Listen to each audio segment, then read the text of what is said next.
That's a Randy wire right there. Hi.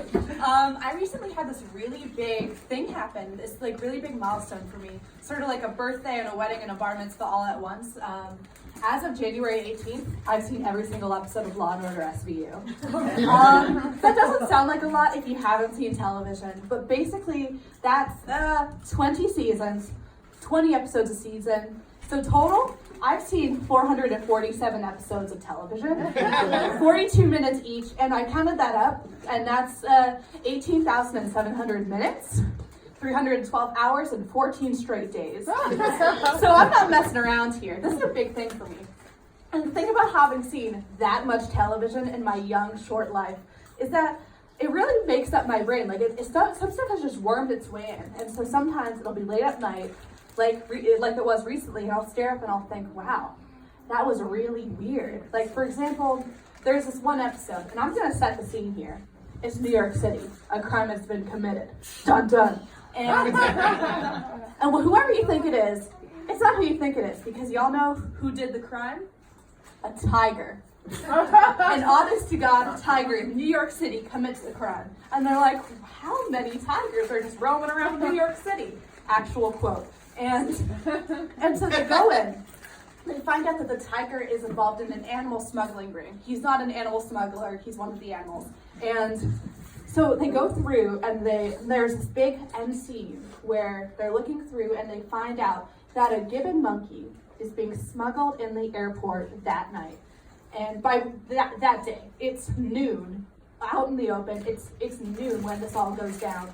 And so they're looking through the airport security cameras, and they're very serious. They're like, there is a gibbon monkey in this airport. And they raise the stakes. So they're like, there are 17 gibbon monkeys left in the world, and if there's 16 by the end of the episode, y'all are fired. And so they look around, and one of the detectives is like, well, according to my intel, most people stuff gibbon monkeys into hats and wear the hats in airports.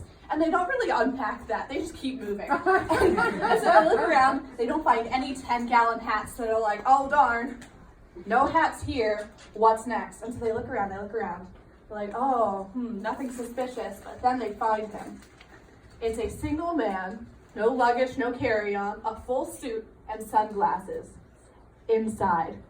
And by his feet is a single basketball. Also, it's a busy airport. People are moving, and he's just standing in the middle of the airport with a basketball next to his feet and sunglasses. And the basketball kind of rolls on its own, and they're like, oh my God, guys, the gibbon is in the basketball. I repeat, the gibbon is in the basketball. And so Law & Order doesn't give you much time to unpack this. So I'm going to do that for you right here, right now. Number one, you know how big a gibbon is? This big. You know how big a basketball is? This big. You know how big the entry point to a basketball is? This big.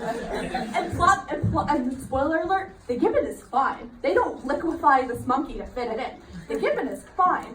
And so somehow they fit it in. And then a part that might escape you on the first watch, but I've seen this episode 3 times. I know what I'm talking about. And so this man has it next to his feet, right? Why doesn't he carry the monkey? It's an almost extinct animal, and he puts it on the ground next to him. And I'm imagining it just looks like this.